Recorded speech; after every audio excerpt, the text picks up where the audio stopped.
രക്ഷയും പാവനാത്മാവിൻ സഹവാസവും നമ്മോടൊത്തെന്നും ഉണ്ടായിടട്ടെ. ദൈവപിതാവിനു ആരാധന, ഈശോ മിശിഹായ്ക്ക് ആരാധന, പാവനാത്മാവിനു ആരാധന, ത്രിയേക ദൈവത്തിന് ആരാധന. ദൈവപിതാവിനു ആരാധന, ഈശോ മിശിഹായ്ക്ക് ആരാധന, പാവനാത്മാവിനു ആരാധന, ത്രിയേക ദൈവത്തിന് ആരാധന.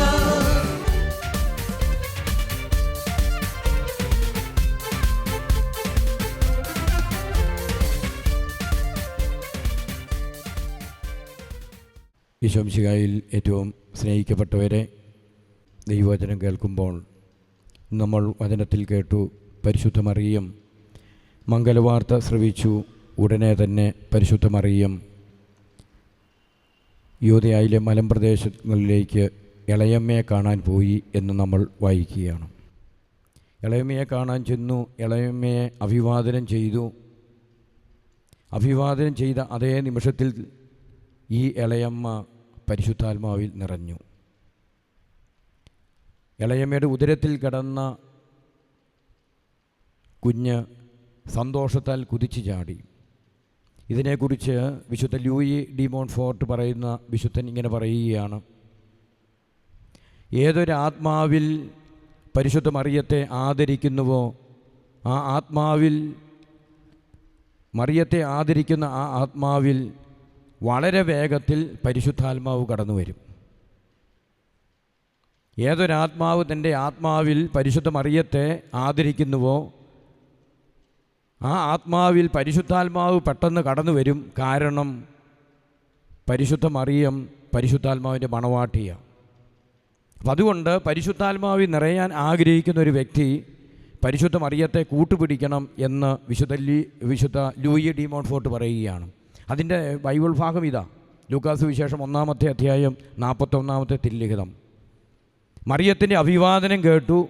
അപ്പോൾ തന്നെ എലിസബത്ത് പരിശുദ്ധാത്മാവിൽ നിറഞ്ഞു. ഒപ്പം ഉദരത്തിലുണ്ടായിരുന്ന യോഹന്നാൻ പരിശുദ്ധാത്മാവിൽ നിറഞ്ഞുകൊണ്ട് സന്തോഷത്താൽ കുതിച്ചുചാടുകയാണ്. അപ്പം അതുകൊണ്ട് ഈ നാളുകളിൽ നമുക്കറിയാം, അനേകം വിശുദ്ധരുടെ ജീവിതം നമ്മൾ പരിശോധിച്ചാൽ അവരെല്ലാവരും പരിശുദ്ധാത്മാവിൽ നിറഞ്ഞ ശുശ്രൂഷ ചെയ്യാൻ അവരെ പ്രേരിപ്പിച്ചതും ശക്തിപ്പെടുത്തിയതും പരിശുദ്ധ മറിയത്തോടുള്ള ബന്ധമാണ്. പരിശുദ്ധ മറിയത്തെ ഹൃദയത്തിൽ സ്നേഹിക്കുന്ന ഒരു വ്യക്തിയുടെ ജീവിതത്തിൽ പാപം വിട്ടുപോകും, അശുദ്ധി വിട്ടുപോകും. തിന്മയുമായി ഒരു കോംപ്രമൈസ് ചെയ്യാതിരിക്കാൻ പരിശുദ്ധ മറിയം ആ വ്യക്തിക്ക് വേണ്ടി മാധ്യസ്ഥം വഹിക്കും. പറഞ്ഞേ ഹല്ലേലൂയാം. സന്തോഷത്തോട് പറഞ്ഞേ ഹല്ലേലൂയാം. വരതിരുമേർത്തി പറഞ്ഞേ ഹല്ലേലൂയാം. സന്തോഷത്തോടെ അമ്മയെ സ്നേഹിച്ചോട് പറഞ്ഞേ ഹല്ലേലൂയാം. അപ്പം അതുകൊണ്ട് സ്നേഹമുള്ളവരെ, പരിശുദ്ധ മറിയത്തെ ആദരിക്കുമ്പോൾ, മാധ്യസ്ഥം തേടി പ്രാർത്ഥിക്കുമ്പോൾ അനേകം വിശുദ്ധർ വിശുദ്ധിയിൽ നിലനിന്നു. നമ്മൾ ഈ വചനത്തിലൂടെ ദൈവത്തെ ആരാധിക്കുമ്പോൾ വചനമായ ക്രിസ്തുവിനെ നമ്മൾ ഈ ദിവസങ്ങളിൽ മുഴുവൻ നമ്മൾ സ്വീകരിക്കുകയാണ്. അപ്പോൾ ഈ വചനവുമായി ക്രിസ്തുവുമായി ബന്ധം ജീവിതത്തിൽ നിലനിർത്തണമെങ്കിൽ പരിശുദ്ധ അമ്മ കൂടെ വേണം. അമ്മയെ ആദരിക്കണം, അമ്മയെ സ്നേഹിക്കണം, അമ്മയുടെ മാധ്യസ്ഥം തേടണം. അമ്മയുടെ മാധ്യസ്ഥം തേടുന്ന ഒരു വ്യക്തിയുടെ ജീവിതത്തിൽ അനേകം കൃപകൾ കിട്ടും. അത് ആത്മീയ ജീവിതത്തിലും ഭൗതിക ജീവിതത്തിലും. ഞാൻ ഓർക്കുന്നുണ്ട്, നിങ്ങളുമായി പങ്കുവെച്ചൊരു കാര്യമാണ് ജപമാല സഖ്യസേന എന്ന് പറയുന്ന ശുശ്രൂഷ. നെഹമ്യാ മിഷൻ ശുശ്രൂഷയാണ്. അത് പ്രാർത്ഥിച്ച് ജപമാല കെട്ടിക്കൊടുക്കുന്ന ശുശ്രൂഷയാണ്. അപ്പം അതിനെക്കുറിച്ച് അത് എൻ്റെ മാനുഷികമായൊരു ബുദ്ധിയിലുണ്ടായ ഒരു ശുശ്രൂഷയൊന്നുമല്ല. 1,00,000 ജപമാലകൾ സൗജന്യമായിട്ട് വിതരണം ചെയ്തിട്ടുണ്ട്. 1,00,000 ജപമാലകൾ. ഇത് ഈശോ പറഞ്ഞൊരു ശുശ്രൂഷയാണ്. ജപമാല സഖ്യസേന എന്ന് പറയുന്ന ശുശ്രൂഷ ഈശോ പറഞ്ഞുണ്ടാക്കിയ ഒരു ശുശ്രൂഷയാണ്. കാരണം ഒരു ദിവസം പുലർച്ചെ 3 മണി മുതൽ 5:30 വരെ പ്രാർത്ഥിച്ചുകൊണ്ടിരിക്കുമ്പോൾ ഇതുപോലെ ബേമയുടെ ചുവട്ടിലിരുന്ന് പ്രാർത്ഥിക്കുകയാണ്. ആൾത്താരിൽ ഈശോ എഴുന്നള്ളിച്ച് വെച്ച് അങ്ങനെ പ്രാർത്ഥിച്ചുകൊണ്ടിരിക്കുന്ന സമയത്ത് 5:30 സമയമായപ്പോൾ ഈശോ എന്നോട് ഒച്ചത്തിൽ വിളിച്ച് പറഞ്ഞു, പ്രാർത്ഥിച്ച് ജപമാല കെട്ടി സൗജന്യമായി വിതരണം ചെയ്യാൻ പറഞ്ഞു. പ്രാർത്ഥിച്ച് കൊന്ത ചൊല്ലി ജപമാല കെട്ടി സൗജന്യമായിട്ട് വിതരണം ചെയ്യാൻ പറഞ്ഞു. അപ്പം അങ്ങനെ സൗജന്യമായിട്ട് വിതരണം ചെയ്യാൻ പറഞ്ഞു. അപ്പോൾ ഞാൻ എന്ന് പറഞ്ഞു. അപ്പം ഞാൻ പറഞ്ഞു, ഈ ശുശ്രൂഷയ്ക്ക് അങ്ങനെ ഒരു പേര് തരണം, എന്നാലേ പറ്റുള്ളൂ എന്ന് പറഞ്ഞു. ഈശോയോട് പറഞ്ഞു, ഒരു പേര് തരണം. ഈ ജപമാല കെട്ടിക്കൊടുക്കുന്ന വെറുതെ ശുശ്രൂഷയായ പറ്റുക, അതിനൊരു പേര് തരണം എന്ന് പറഞ്ഞു. അപ്പോൾ ഈശോ പറഞ്ഞു, ജപമാല സഖ്യസേന എന്ന് പറയാൻ പറഞ്ഞു. എന്നിട്ട് പറഞ്ഞു, അനേകരെ പ്രാർത്ഥിപ്പിക്കണം, കൊന്ത ചെല്ലിച്ചുകൊണ്ട് ഈ ജപമാല കെട്ടണമെന്ന് പറഞ്ഞു. ജപമാല കെട്ടുന്നത് കൊന്ത ചൊല്ലിക്കൊണ്ടായിരിക്കണം. എന്നിട്ട് പറഞ്ഞു വിവിധ സ്ഥലങ്ങളിൽ വിവിധ ഏജിലുള്ളവർ ഈ ജപമാല കെട്ടാൻ ഈ ശുശ്രൂഷ പങ്കാളികളാക്കണമെന്ന് പറഞ്ഞു. ഞാൻ യെസ് പറഞ്ഞു. അന്ന് എൻ്റെ കോർഡിനേറ്ററായിട്ടുള്ള അവിടുത്തെ കൈസ്മാറ്റിക് കോർഡിനേറ്ററായിട്ടുള്ള സഹോദരൻ, ഒരു ഉമ്മച്ചൻ എന്ന് പറഞ്ഞൊരു സഹോദരനുണ്ട്, അദ്ദേഹം വന്നു. കാണാൻ വന്നപ്പോൾ ഈ കാര്യമൊന്നും ഞാൻ പറഞ്ഞില്ല. ഞാൻ പറഞ്ഞു നമുക്കൊരു പുതിയ ശുശ്രൂഷ തുടങ്ങാം. ഈശോ പറഞ്ഞെന്നൊന്നും പറഞ്ഞില്ല. അന്ന് പറഞ്ഞാൽ പെട്ടെന്ന് എല്ലാവരും വിശ്വസിക്കുമെന്ന് അറിയത്തില്ല. അപ്പോൾ അതുകൊണ്ട് പറഞ്ഞു ഈശോ പറഞ്ഞെന്നൊന്നും പറഞ്ഞില്ല, നമുക്ക് ഒരു പുതിയ ശുശ്രൂഷ നെഹെമ്യാ മിഷൻസ് തുടങ്ങാമെന്ന് പറഞ്ഞു. പ്രാർത്ഥിച്ച് ജപമാല കെട്ടി സൗജന്യമായിട്ട് കൊടുക്കുന്ന ശുശ്രൂഷ. ഇത് കേട്ട സമയത്ത് ഈ സഹോദരൻ എന്നോട് ചോദിച്ചു, ഇത് സ്ഥിരമായിട്ട് ചെയ്യാൻ പറ്റുമോ? സ്ഥിരമായിട്ട് ആര് മുത്തും ചേർന്നും കുരിശു മേടിക്കാൻ പൈസ തരും? ഇനി അങ്ങനെ ജപമാല കൊടുത്താൽ ആര് മേടിക്കും? ഇനി സ്ഥിരമായിട്ട് ആരെങ്കിലും കെട്ടിത്തരുമോ? ഇതിനാരെ കിട്ടും? അങ്ങനെ 100 ചോദ്യങ്ങൾ എന്നോട് ചോദിച്ചു. അപ്പോൾ ഞാൻ പറഞ്ഞു അതൊക്കെ പോട്ടെ, നമുക്കൊരു കാര്യം ചെയ്യാം. എന്തായാലും ചേട്ടൻ ഒരു കാര്യം ചെയ്യുക, അടുത്ത ആഴ്ച തൃശ്ശൂരിൽ നിന്ന് കുറച്ച് മുത്തും ചേർന്നും കുരിശ് മേടിച്ചിട്ട് വരാൻ പറഞ്ഞു. അങ്ങനെ 1000 രൂപ എടുത്തു കൊടുത്തു. എന്നിട്ട് പറഞ്ഞു ഇത് ടി വിയിലുള്ള ഒരു അമ്മച്ചിയുണ്ട്, അമ്മച്ചിക്ക് 4 മക്കൾ സിസ്റ്റേഴ്സാണ്. അവർ 4 പേരും നല്ല ജപമാല കെട്ടി പ്രാർത്ഥിച്ച് കെട്ടുന്ന ഒരു ശുശ്രൂഷയിലൊക്കെ ഉള്ളവരാണ് ഞാൻ പണ്ട് കേട്ടിട്ടുണ്ട്. അപ്പോൾ ഞാൻ പറഞ്ഞു അമ്മച്ചിയിൽ കൊടുക്കുക, അമ്മച്ചി ഈ ജപമാല കെട്ടാൻ താല്പര്യമുള്ള അമ്മച്ചിയാണ്, പോയി ഞാൻ പറഞ്ഞെന്ന് പറഞ്ഞ് കൊടുക്കാൻ പറഞ്ഞു. എന്നിട്ട് ഞാൻ വിളിച്ചു പറഞ്ഞു, അമ്മച്ചിയോട് പറഞ്ഞു കൊന്ത ചൊല്ലിക്കൊണ്ട് ഈ ജപമാല കെട്ടണം. ഒരാഴ്ച കെട്ടിക്കഴിഞ്ഞപ്പോൾ പറഞ്ഞു ഇനി അമ്മച്ചി തന്നെ കെട്ടിയാൽ പോരാ, അടുത്തുള്ള ചേർത്തിമാരെയും കൂടി വിളിച്ച് ഈ ജപമാല കെട്ടുന്ന ശുശ്രൂഷ ചെയ്യാൻ പറഞ്ഞു. അങ്ങനെ ആരംഭിച്ചു. ഏതാനും നാളുകൾ കഴിഞ്ഞപ്പോൾ അങ്ങനെ ആദ്യത്തെ ഈ ജപമാല കിട്ടി.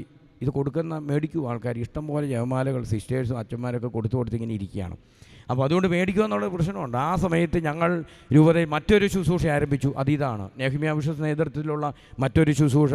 കർത്താവ് ഇതുപോലെ പറഞ്ഞ് ആരംഭിച്ച ശുശ്രൂഷയാണ്. ഈ രൂപതയിലുള്ള സെമിനാരികളിലും മഠങ്ങളിലും പഠിക്കുന്നവരുടെ പേരൻസിനെ ഒരുമിച്ച് കൂടുന്ന ശുശ്രൂഷ.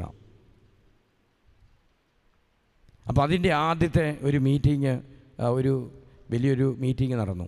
എല്ലാ സെമിനാരികളിലും മഠങ്ങളിലും പഠിക്കുന്ന കുട്ടികളുടെ പേരൻസിനെ ഒരുമിച്ച് കൂട്ടി. ഏതാണ്ട് ഒരു 496ഓളം പേര് അതിൻ്റെ അകത്ത് വന്നു. പിതാവൊക്കെ വന്നു. അങ്ങനെ ആദ്യമായിട്ട് അത് വെഞ്ചരിച്ച് ഈ ജപമാലകൾ നൽകി. പിന്നീട് ഇന്ന് വരെ അനേക സ്ഥലങ്ങളിൽ അങ്ങനെ ഏതാണ്ട് 300ഓളം പേര് വിവിധ ഇടങ്ങളിലിരുന്ന് ഭവനങ്ങളിലിരുന്ന് ഈ ജപമാല കെട്ടുന്ന ശുശ്രൂഷയുണ്ട്. ഇതിൽ പാലക്കാട് രൂപതയിൽ അച്ഛന്മാരുണ്ട്, പാലക്കാട് രൂപതയിലുള്ള സിസ്റ്റേഴ്സുണ്ട്, ഡോക്ടേഴ്സുണ്ട്, അധ്യാപകരുണ്ട്, സ്കൂളിൽ കൊണ്ടുപോയി വെച്ച് കെട്ടുന്ന അധ്യാപകരുണ്ട്, കർഷകരുണ്ട്, തൊഴിലാളികളുണ്ട്, വ്യത്യസ്തമായ മേഖലയിലുള്ളവർ. ഞാൻ കണ്ടൊരു കാര്യം ഇതാ, ഇത് ഈശോ പറഞ്ഞിട്ട് ചെയ്തൊരു ശുശ്രൂഷ ആയതുകൊണ്ട് ഞങ്ങൾ പല സ്ഥലത്ത് ഇങ്ങനെ ധ്യാനത്തിന് പോകുമ്പോൾ കൊണ്ടുവരും. ഇവിടെ ഒരു കൊണ്ടുവരാൻ പറ്റാത്തതിൽ എനിക്ക് വലിയൊരു വിഷമമുണ്ട്. അടുത്ത പ്രാവശ്യം അത് പരിഹരിക്കുന്നതായിരിക്കും. എന്നെങ്കിലും ഇവിടെ വരേണ്ട സാഹചര്യം വരുമെന്നാണ് പരിശുദ്ധാത്മാവ് വെളിപ്പെടുത്തുന്നത്. അതുകൊണ്ട് വരുമ്പോൾ തരുന്നതായിരിക്കും. ഞങ്ങൾ ഒരു ഈസ്റ്റർ സമയത്ത് ഹോളി വീക്കിൽ ഓശാന ഞായർ മുതൽ ഒരു ഇടവകയിൽ, പാലക്കാട് മാങ്കാവ് ഇടവകയിൽ, ടൗണിലുള്ള ഇടവകയാണ്, ആ ഇടവകയിൽ ധ്യാനം നടത്തി. ധ്യാനത്തിൻ്റെ ആദ്യ ദിവസം വീഡിയോ കാണിക്കും.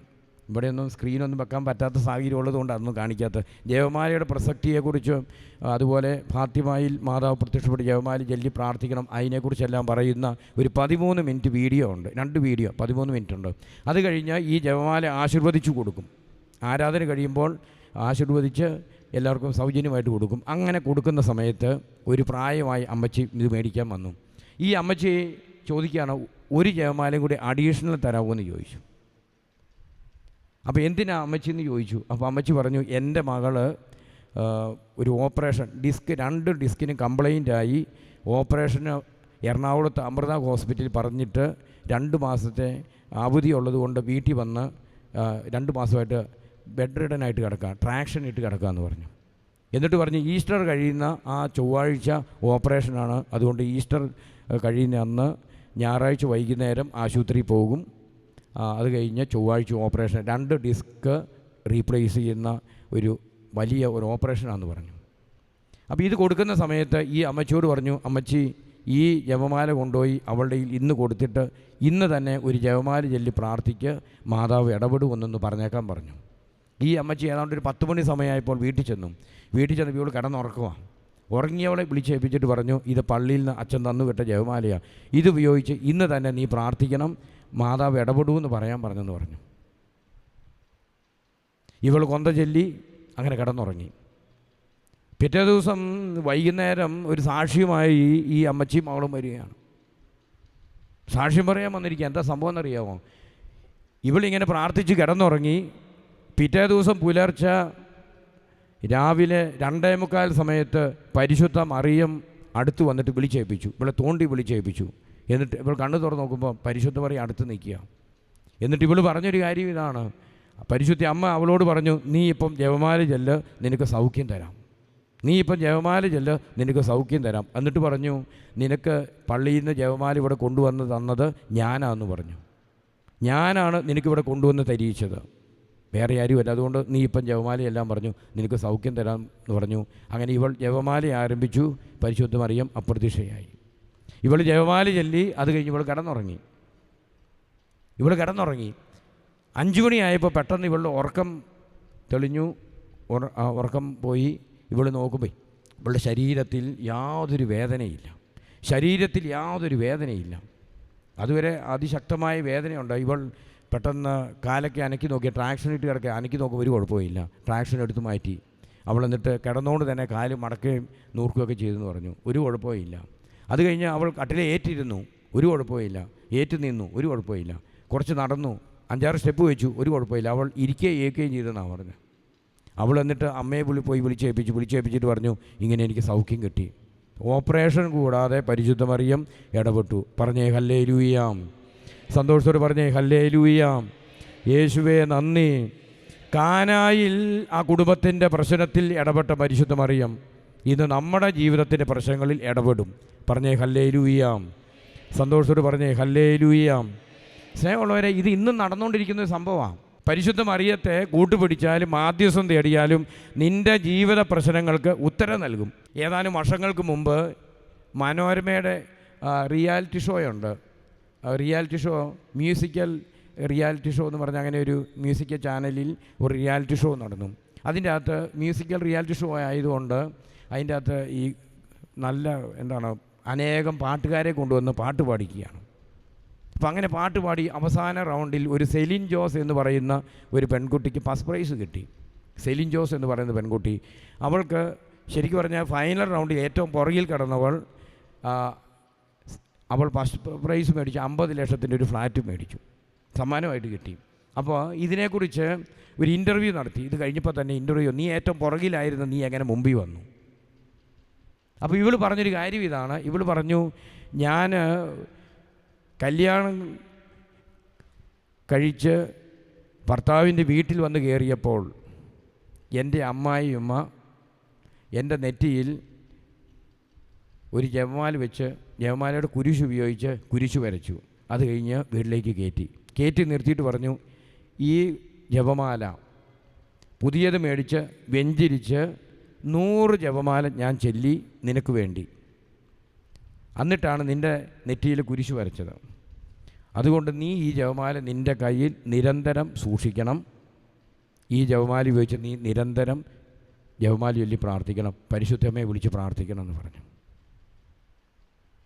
എന്നിട്ട് ഇവൾ പറയുകയാണ്, എൻ്റെ കയ്യിൽ എൻ്റെ അമ്മായിമ്മ തന്ന ജപമാല ഞാൻ നിരന്തരം എല്ലാ ദിവസവും പ്രാർത്ഥിക്കും, അതുകൂടാതെ തന്നെ എൻ്റെ കയ്യിൽ സൂക്ഷിക്കും. ഞാൻ റിയാലിറ്റി ഷോയിൽ പങ്കെടുക്കുന്നതിന് മുമ്പ് ഈ ജപമാല ഉപയോഗിച്ചിട്ട് ഫസ്റ്റ് പ്രൈസ് മാതാവേ തരണമെന്ന് പറഞ്ഞു. എന്നിട്ട് പറഞ്ഞു, ഇവളുടെ കയ്യിൽ അത് കെട്ടിവെച്ചു. കൈ ചുറ്റി വെച്ചിട്ട് പാട്ട് പാടുക. ഇന്ന് നിങ്ങൾ നെറ്റിൽ നോക്കി അറിയാം, സെലിൻ ജോസ് ചുമ്മാ ഒന്ന് അടിച്ചു നോക്കിയാൽ മതി, അതിൻ്റെ അകത്ത് കാണാം അവളുടെ കയ്യാൽ ഇത് കെട്ടിവെച്ചതെന്ന് കാണാം. അപ്പം ഞാൻ ഇങ്ങനെ പറഞ്ഞിട്ട് ഈ പുറകിൽ കിടന്നവളെ മുമ്പിലെത്തിച്ചത് പരിശുദ്ധ മറിയുമാണ്, ഈ ജപമാല ചൊല്ലി. ഇത് പറഞ്ഞിട്ട് ഞാൻ ഇങ്ങനെ പറഞ്ഞു, ഇവിടെ ഒരുപക്ഷെ അമ്മായിമ്മമാരായിട്ടുള്ളവർ നിങ്ങൾ ആദ്യമായിട്ട് ഭർത്താവിൻ്റെ വീട്ടിലേക്ക് കയറി വന്നപ്പോൾ ഇങ്ങനെയൊന്നും അമ്മായിമാർ തന്നിട്ടില്ല, നിങ്ങളുടെ നെറ്റി കുരിശ് വരച്ചിട്ടും കാണില്ല ഒരുപക്ഷെ. അതുകൊണ്ട് ഇനി നിങ്ങൾ അമ്മായിമ്മമാരായി മാറേണ്ടവർ, നിങ്ങളുടെ വീട്ടിലേക്ക് മരുമക്കൾ വരേണ്ടവർ, നിങ്ങൾ ഒരു ജപമാല മേടിച്ചിട്ട് ഈ ഒരു 100, 500, 1000 നന്മ നിറഞ്ഞ ജപമാലയൊക്കെ ചൊല്ലി ഒരു ജപമാല വരാനിരിക്കുന്ന മരുമകൾക്ക് വേണ്ടി ഇന്ന് മുതൽ ചൊല്ലി പ്രാർത്ഥിക്കാൻ പറഞ്ഞു. ഹല്ലേലൂയ. ഇങ്ങനെ ഇന്ന് പ്രാർത്ഥിക്കാൻ പറഞ്ഞു. നിങ്ങൾക്ക് അങ്ങനെ പറ്റിയില്ലെങ്കിൽ ഇനി കടന്നു വരുന്ന മരുമക്കൾക്ക് വേണ്ടി പ്രാർത്ഥിക്കാൻ പറഞ്ഞു. സ്നേഹമുള്ളവരെ, അങ്ങനെ 100 ജപമാലയൊക്കെ ചൊല്ലി കുരിശ് വരച്ച് കയറ്റി വരുന്ന മരുമകൾ അങ്ങനെ കുരിശ് വരച്ച് കയറുന്ന അമ്മായിമ്മയ്ക്കെതിരെ മരുമോള് ശബ്ദം ഉയർത്തുമോ? ഹല്ലേലൂയ. അങ്ങനെ എന്തെങ്കിലും ഉണ്ടാവുമോ? അവിടെ ഒരു കൂട്ടായ്മയുണ്ടാകുന്ന ഉറപ്പ്.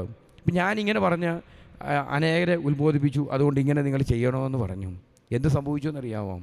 4-ാം ദിവസം എനിക്ക് തിരുവനന്തപുരത്ത് നിന്ന് ഒരു ഫോൺ കോൾ വന്നു. ഒരു അമ്മച്ചി ഫോൺ നമ്പർ എവിടുന്നൊക്കെ തപ്പിപ്പിടിച്ചിട്ട് എന്നെ വിളിച്ചിട്ട് പറഞ്ഞു, എൻ്റെ അച്ഛാ, എൻ്റെ മകൻ ഇപ്പം 33 വയസ്സായി. അവൻ്റെ 25ാമത്തെ വയസ്സിൽ അവൻ്റെ കല്യാണം ആലോചിച്ചിട്ട് ഞങ്ങൾ അധ്യാപകരാണ്, ഞങ്ങൾ റിട്ടയർ ചെയ്ത അധ്യാപകരാണ്. ഇവനിപ്പം 33 വയസ്സായി. 2 പിള്ളേരും ഉള്ളൂ. മകൾ MR ആണ്, മെൻ്റൽ റിട്ടാർഡറാണ്. പിന്നെ ഉള്ളത് ഇവൻ മാത്രമേ ഉള്ളൂ, നല്ലൊരു മോഹത്തോടു ഉള്ളൂ. ഇവനെ PhD അമേരിക്കയിൽ ന്യൂ കരോളിന അങ്ങനെയെന്ന് പറഞ്ഞ സ്ഥലമുണ്ടെന്നാണ് പറഞ്ഞ് അവിടെ കൊണ്ടുപോയി PhD എടുത്തു. അത് കഴിഞ്ഞ് പോസ്റ്റ് PhD ഇപ്പോൾ കഴിഞ്ഞുകൊണ്ടിരിക്കുക. ഇവൻ്റെ കല്യാണക്കാരും പറഞ്ഞാൽ ഇവൻ ജന്മം ചെയ്താൽ സമ്മതിക്കുന്നില്ല. ഈ കാര്യം പറഞ്ഞാൽ ഉടക്കാം, വീട്ടിൽ ഭയങ്കര പ്രശ്നമാണ്. അങ്ങനെ വിളിച്ചിട്ട് ഇടയ്ക്കിടയ്ക്ക് ഇവനോട് ചോദിക്കും. കല്യാണക്കാരും പറഞ്ഞു ഇനി മേലെ മിണ്ടിപ്പോയേക്കരുതെന്ന് പറഞ്ഞ് 2 വർഷമായിട്ട് എൻ്റെ കല്യാണക്കാര്യത്തെക്കുറിച്ച് പറയാൻ പേടിയാന്ന് പറഞ്ഞു. അതുകൊണ്ട് അച്ഛനിങ്ങനെ പറഞ്ഞ സ്ഥിതിക്ക് ഞാൻ ഈ ശുശ്രൂഷ കഴിഞ്ഞപ്പോൾ 10:30 ഓടിച്ചെന്ന് ബെഞ്ചിരിച്ച ഒരു ജപമാല എൻ്റെ കയ്യിൽ ഇരിക്കുന്ന എടുത്തു വെച്ചിട്ട്, ഇവന് താല്പര്യമില്ല, കല്യാണം താല്പര്യമില്ല, പക്ഷേ ഞാനിങ്ങനെ പ്രാർത്ഥിച്ചു, വരാനിരിക്കുന്ന ഈ വീട്ടിലേക്ക് കയറി വരാനിരിക്കുന്ന മരുമകൾക്ക് വേണ്ടി ഒരു ജപമാല ചെല്ലാം എന്ന് തീരുമാനിച്ചു. ഒരു ജപമാല ചൊല്ലി. രാത്രി നേരം വെളുത്ത് 2ാമത്തെ ജപമാല ചെല്ലാൻ വേണ്ടി ജപമാല കയ്യിലെടുത്ത് വിശ്വാസ പ്രമാണം ചെല്ലാൻ തുടങ്ങുന്ന സമയത്ത് അമേരിക്കയിൽ നിന്ന് ഫോൺ വഴിയാണ്. അവിടെ അന്ന് രാത്രി തുടങ്ങുകയാണ്. കിടക്കാൻ പോകുന്നതിന് മുമ്പ് ഇവൻ വിളിച്ചിട്ട് പറയുകയാണ്, അമ്മേ, ഞാൻ എൻ്റെ പ്രൊഫൈൽ മുഴുവൻ ശരിയാക്കി, ഞാനൊരു മാട്രിമോണിയൽ അതിലേക്ക് ഇട്ടിട്ടുണ്ട്. എന്നിട്ട് പറഞ്ഞു, നമ്മുടെ ബന്ധുവായ ഷോണിൻ്റെ വരെ കല്യാണം കഴിഞ്ഞു, എൻ്റെ മാത്രം കല്യാണം ഇതുവരെ നടക്കുന്നില്ല. അതുകൊണ്ട് ഞാൻ കാര്യങ്ങളെല്ലാം ക്രമീകരിച്ചു. അതുകൊണ്ട് അമ്മ എനിക്ക് വേണ്ടി നല്ലൊരു കല്യാണം വരാൻ വേണ്ടി പ്രാർത്ഥിക്കണമെന്ന് പറയാണ്. പറഞ്ഞേ ഹല്ലേലൂയാം, ഹല്ലേലൂയാം. വന്നിട്ട് ഈ അമ്മച്ചി പറയാണ്, ഞാൻ ഒറ്റ ജപമാല മാത്രം വരാനിരിക്കുന്ന മരുമകൾക്ക് വേണ്ടി ചൊല്ലിയപ്പോൾ കല്യാണം വേണ്ട എന്ന് പറയുന്ന എൻ്റെ മകൻ പ്രൊഫൈൽ വരെ ആ രാത്രിയിൽ ഞാൻ ചൊല്ലിയതിന് ശേഷമാണ്, അവിടെ പകലാ നേരം, ചൊല്ലിയതിന് ശേഷം അവൻ്റെ മനസ്സ് മാറി, അവൻ പ്രൊഫൈലുണ്ടാക്കി മാട്രിമോണിയിൽ കൊടുത്തു എന്ന് പറയുകയാണ്. പറഞ്ഞേ ഹല്ലേലൂയാം, സന്തോഷത്തോട് പറഞ്ഞേ ഹല്ലേലൂയാം. അപ്പം അതുകൊണ്ട് സ്നേഹമുള്ളവരെ, നമ്മുടെ ജീവിതത്തിൽ പരിശുദ്ധ അമ്മയോട് വലിയൊരു സ്നേഹം വേണം. കുടുംബത്തിൻ്റെ പ്രശ്നങ്ങളിൽ, പ്രതിസന്ധികളിൽ ഇടപെടുന്ന പരിശുദ്ധ മറിയം. യോഹന്നാൻ്റെ സുവിശേഷം 2-ാമത്തെ അധ്യായത്തിൽ ഒരു വിവാഹ വിരുന്നിൽ വീഞ്ഞില്ലാത്ത അവസ്ഥ തിരിച്ചറിഞ്ഞുകൊണ്ട് പരിശുദ്ധ മറിയം മാധ്യസ്ഥം വഹിച്ചപ്പോൾ യേശു അവിടെ ഇടപെടുക. അതുകൊണ്ട് ഇന്ന് നമ്മുടെ ജീവിതത്തിൽ വീഞ്ഞു തീർന്ന അനുഭവങ്ങൾ അനേകം കുടുംബങ്ങളിലുണ്ട്. സ്നേഹം വറ്റി വരേണ്ട അനേകം കുടുംബങ്ങൾ, ഭിന്നതയിലൂടെ പോകുന്ന കുടുംബങ്ങൾ, ആത്മീയ മേഖലയിൽ വിശ്വാസ പ്രതിസന്ധികളുള്ള അനേകം കുടുംബങ്ങൾ, അതുപോലെ തന്നെ വ്യക്തിപരമായ ജീവിതത്തിൽ അനേകം പ്രശ്നങ്ങൾ, പ്രതിസന്ധികളുള്ള കുടുംബങ്ങൾ, അനേകം പാപത്തിൻ്റെ സാഹചര്യങ്ങൾ, ഇതെല്ലാമുള്ള കുടുംബങ്ങൾ പരിശുദ്ധ അമ്മയെ കൂട്ടുപിടിച്ച് പ്രാർത്ഥിച്ചാൽ ഈശോയുടെ കൃപ, ഈശോയുടെ സാന്നിധ്യം അവിടെ കടന്നു വരും. ഈശോ ഇടപെടുമെന്നുള്ളത് നമ്മൾ തിരിച്ചറിയണം. പറഞ്ഞേ ഹല്ലേലൂയാം, ഹല്ലേലൂയാം. യേശുവേ നന്ദി. അതുകൊണ്ടാണല്ലോ വിശുദ്ധ ജോൺ പോൾ 2-ാം പാപ്പ പറയുന്നൊരു കാര്യമുണ്ട്. വിശുദ്ധൻ പറയുന്നത് ഇങ്ങനെയാണ്, എൻ്റെ പ്രയാസങ്ങളുടെ നിമിഷത്തിലും എൻ്റെ സന്തോഷങ്ങളുടെ നിമിഷങ്ങളിലും ഞാൻ ജപമാലയെ ആശ്രയിച്ചു. ജപമാല എനിക്ക് ആശ്വാസം നൽകി. എൻ്റെ സന്തോഷത്തിൻ്റെ നിമിഷങ്ങൾ, എൻ്റെ പ്രയാസങ്ങളുടെ നിമിഷങ്ങൾ, എൻ്റെ ആകുലതകൾ ഞാൻ ജപമാലയിൽ സമർപ്പിച്ചു. ജപമാലയിലൂടെ പരിശുദ്ധ മറിയം എൻ്റെ ജീവിതത്തെ നയിച്ചു എന്ന് വിശുദ്ധൻ ശക്തമായിട്ട് പറയുകയാണ്. ജോൺ പോൾ 2-ാം പാപ്പ പറയുകയാണ്. നമുക്കറിയാം, പരിശുദ്ധ പിതാവിന്, ജോൺ പോൾ 2-ാം പാപ്പയ്ക്ക് പരിശുദ്ധ മറിയത്തോട് അനേകം വ്യക്തിപരമായൊരു അടുപ്പമുണ്ടായിരുന്നു. വലിയ സ്നേഹവും അതുപോലെ തന്നെ ആദരവും ഭക്തിയും ഉണ്ടായിരുന്നു. 81-ൽ അലിയൊക്കെ വെടിവെക്കുമ്പോൾ, അത് രക്ഷപ്പെട്ടതിനെക്കുറിച്ച് ഞാൻ വായിച്ചു തോർക്കുന്നില്ല, പരിശുദ്ധ മറിയത്തിൻ്റെ പ്രത്യേകമായ സാന്നിധ്യം ഉണ്ടായെന്നുള്ളതാണ്. ഈ വെടിവെക്കുമ്പോൾ, അലിയൊക്കെ വെടിവെക്കുന്ന സമയത്ത് ഒരു കൊച്ചുകുട്ടി, പാപ്പ മൊബൈൽ ഇങ്ങനെ ആശീർവദിച്ചു പോകുമ്പോൾ ഒരു കൊച്ചുകുട്ടിയുടെ കയ്യിൽ ഫാത്യമാതാവിൻ്റെ ഒരു രൂപം ഉയർത്തി കാണിച്ചു, ഇങ്ങനെ സൈഡിൽ നിന്ന് ഉയർത്തി കാണിച്ചു. അപ്പോൾ ഈ പാപ്പ ഇങ്ങനെ തിരിഞ്ഞ് ഈ ഫോട്ടോയിലേക്ക് നോക്കി. അപ്പോൾ അതുകൊണ്ട് ഷൂട്ട് ചെയ്തത് തലയിൽ വേണ്ടി ഷൂട്ട് ചെയ്തത് തലേ വന്ന് കൊണ്ടില്ല, അത് നേരെ പോയി. 2-ാമത്തേത് ഉദരത്തിന് കിട്ട് വെച്ചത് ശരിക്കും തലക്കിട്ട് കൊള്ളേണ്ടതാണ്. അപ്പോൾ പാപ്പ ഈ സമയത്ത് ഈ ഒരു കൊച്ചുകുട്ടിയെ പരിശുദ്ധ മറിയം ഉപയോഗിച്ചു എന്നുള്ളതാണ്. പരിശുദ്ധ ഫാത്തിമാതാവിൻ്റെ ഒരു രൂപം ഇങ്ങനെ ഉയർത്തിപ്പിടിക്കുന്നു. പാപ്പ മൂവിൽ ആശീർവദിച്ച് പോകുമ്പോൾ പെട്ടെന്ന് അത് കണ്ട് അങ്ങോട്ട് തിരിഞ്ഞു നോക്കുകയും ഈ അലി അങ്ങ് ഉന്നം പിടിച്ച ആ ഷൂട്ട് ചെയ്തു, പക്ഷേ അത് നേരെ പോയി. അതുകൊണ്ട് ഫാത്തിമ മാതാവ് രക്ഷിച്ചു എന്നുള്ളത് കൊണ്ട് തന്നെ ആശുപത്രിയിൽ നിന്ന് രക്ഷപ്പെട്ട പരിശുദ്ധ പാപ്പ ആ വെടിയുണ്ടയും എല്ലാം എടുത്തുകൊണ്ട് ഫാത്തിമയിൽ പോയി മാതാവിൻ്റെ കിരീടത്തിൽ കൊണ്ടുപോയി ചാർത്താൻ പോവുകയാണ്. ആ കിരീടത്തിൻ്റെ അടിയിൽ സത്യത്തിൽ ഈ കിരീടം ഉണ്ടാക്കിയ ഒരാൾ ഒരു വെടിയുണ്ട വെക്കാൻ പറ്റുന്ന വിധത്തിൽ ഒരു കവചം ഈ കിരീടത്തിൻ്റെ അടിയിൽ ഉണ്ടാക്കി വെച്ചു. നിങ്ങൾ ആ പടം കണ്ടു കഴിഞ്ഞാൽ അറിയാം. പാപ്പായെ അവിടെ കൊണ്ടുപോയി ജപമാല ചാർത്തി. അത് കഴിഞ്ഞ് ഈ കിരീടത്തിൽ ഈ വെടിയുണ്ട കിരീടത്തിൽ വെക്കാനായിട്ട് അതെടുത്ത് നോക്കുമ്പോൾ ഈ കറക്റ്റ് ഒരു വെടിയുണ്ട ഇരിക്കാനുള്ള പാകത്തിൽ അവിടെ ഒരു പേടകം പോലെ അത് ഉണ്ടാക്കി വെച്ചെന്നുള്ളതാണ്. സ്നേഹമുള്ളവരെ, പരിശുദ്ധ മറിയത്തിൻ്റെ മുൻകരുതൽ ഇതുണ്ടാക്കി കിരീടം ഉണ്ടാക്കിയ ആൾ വിചാരിച്ചിട്ടൊന്നുമല്ല, പക്ഷേ ചെയ്യിച്ചു പരിശുദ്ധ മറിയം. അങ്ങനെയെങ്കിൽ ജീവിതത്തിൻ്റെ പ്രതിസന്ധി ഘട്ടങ്ങളിൽ ജോൺ പോൾ രണ്ടാമൻ പാപ്പയെ രക്ഷിച്ച പരിശുദ്ധ മറിയം നമ്മുടെ ജീവിതത്തിലും കാനായിൽ നൽകിയതുപോലെയുള്ള ഒരു സംരക്ഷണം നമ്മുടെ ജീവിതത്തിൽ നൽകും. അതുകൊണ്ട് ജപമാലകൾ നമ്മൾ ചൊല്ലി പ്രാർത്ഥിക്കണം. ധാരാളം ജപമാലകൾ ചൊല്ലി പ്രാർത്ഥിക്കുന്ന കുടുംബങ്ങളെ പ്രത്യേകമായിട്ട് സംരക്ഷിക്കുക എന്നുള്ളത് ഉറപ്പായ കാര്യമാണ്. ഞാൻ ഓർക്കുന്നുണ്ട്, ഞാനൊരു പള്ളിയിൽ ആയിരിക്കുന്ന സമയത്ത് CA എഴുതിയ ഒരു പയ്യൻ 4 പ്രാവശ്യം CA എഴുതി. ചാർട്ടേഡ് അക്കൗണ്ടൻ്റ് ആകാൻ വേണ്ടി 4 പ്രാവശ്യം CA എഴുതി. 4 പ്രാവശ്യം ഇവൻ തോറ്റു. ഭയങ്കര നിരാശ. ഇവൻ ഒറ്റ വാശിയാണ്, എനിക്ക് CA കിട്ടണം, അതല്ലാതെ വേറെ എനിക്കൊന്നും വേണ്ട. വാശിയോടുകൂടി പഠിക്കുകയാണ്. പക്ഷേ 4 പ്രാവശ്യം തോറ്റു. ഇവൻ ഡെസ്പായി. എന്നാലും എനിക്ക് CA വേണമെന്ന് പറഞ്ഞിങ്ങനെ നിരാശപ്പെട്ട് അപ്പനും അമ്മയും ഏക മകന അവനെ കൂട്ടിക്കൊണ്ട് വന്നു. ആ സമയത്ത് ഞാൻ ആ ഇടവയിലുള്ള സമയത്താണ്. അപ്പം ഞങ്ങൾ ജപമാല സഖ്യസേന ഇങ്ങനെ നടന്നുകൊണ്ടിരിക്കുന്ന സമയമാണ്. ഞാൻ ഇവരോട് പറഞ്ഞു, ജപമാല ചൊല്ലി പ്രാർത്ഥിക്കുക. രണ്ടാമത്തെ കാര്യം പറഞ്ഞു, നീ തന്നെ ഈ ജപമാല കെട്ടുന്ന പഠിച്ചിട്ട് ഒരു 100 ജപമാല കെട്ടി കൊണ്ടുവരാൻ പറഞ്ഞു. 100 ജപമാല കെട്ടി ഒരുക്കി നീ കൊണ്ടുവരാൻ പറഞ്ഞു. ഈ പയ്യനോട് പറഞ്ഞു. ഈ പയ്യൻ 100 ജപമാല മുത്തും ചരടും കുരിശും പോയി മേടിച്ച് കൊണ്ടുവന്ന് പ്രാർത്ഥിച്ചുകൊണ്ട് ജപമാല കെട്ടി ഇവൻ കൊണ്ടുവന്നു. ഇവൻ്റെ അപ്പനും അമ്മയും അതുപോലെ തന്നെ 100 വെച്ച് അങ്ങനെ 300 ജപമാലയായിട്ട് ഈ കുടുംബം വരികയാണ്. സ്നേഹമുള്ളവർ, അത് കഴിഞ്ഞ് ഈ പരീക്ഷയ്ക്ക് പോയി അവൻ CA നിഷ്പ്രയാസമാൻ ജയിച്ചു. പറഞ്ഞേ ഹല്ലേലൂയാം, ഹല്ലേലൂയാം, ഹല്ലേലൂയാം. ഇത് ഈ കോവിഡ് വരുന്നതിന് മുമ്പ് സംഭവിച്ച കാര്യമാണ്.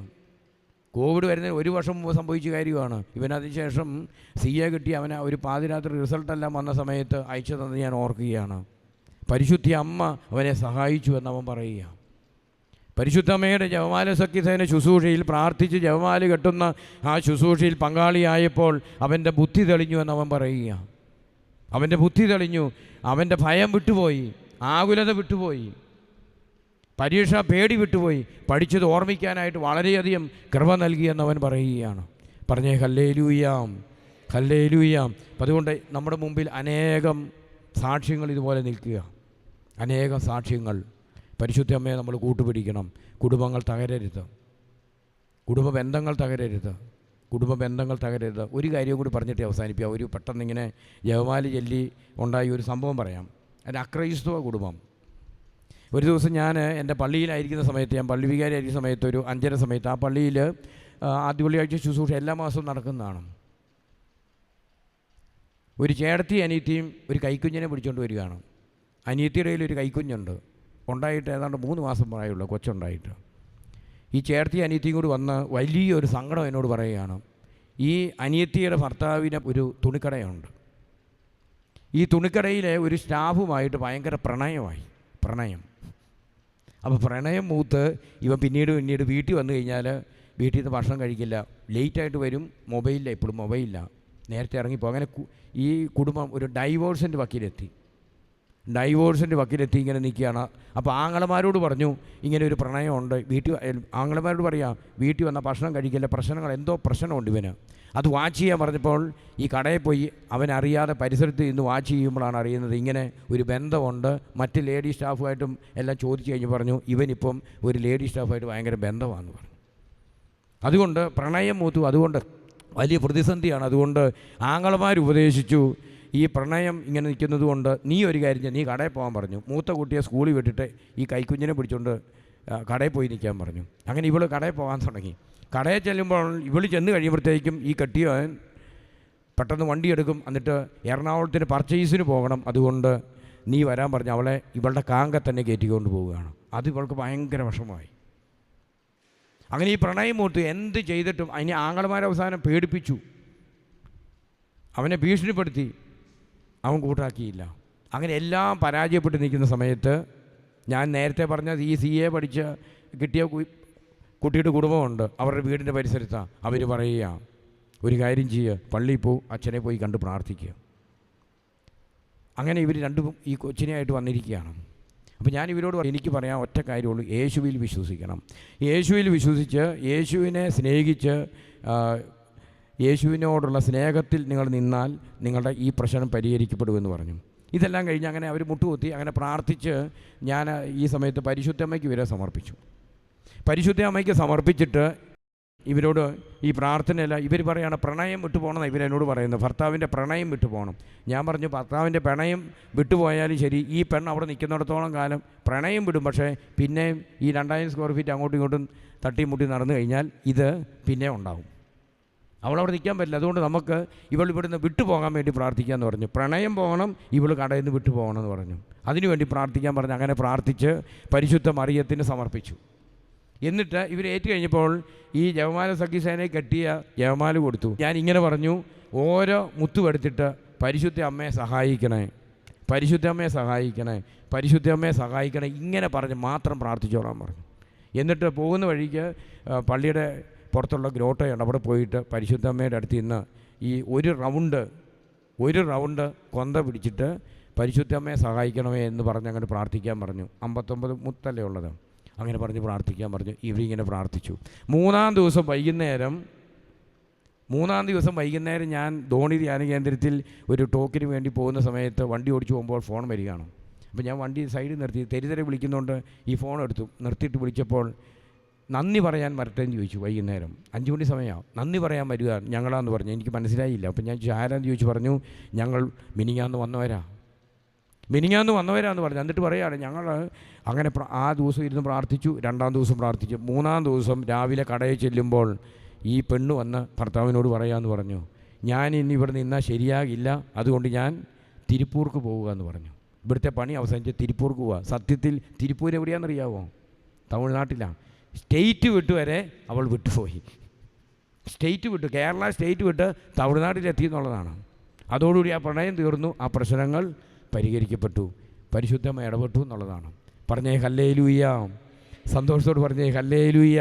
അപ്പം അതുകൊണ്ട് സ്നേഹമുള്ളവരെ, നമ്മൾ ഇന്ന് ഇവിടെ ആയിരിക്കുമ്പോൾ നമ്മൾ പരിശുദ്ധ അമ്മയോട് പ്രത്യേകമായ ഒരു ബന്ധം നമ്മുടെ ജീവിതത്തിൽ പുലർത്തണം. കുടുംബ പ്രാർത്ഥനയിൽ ജപമാല ചെല്ലണം.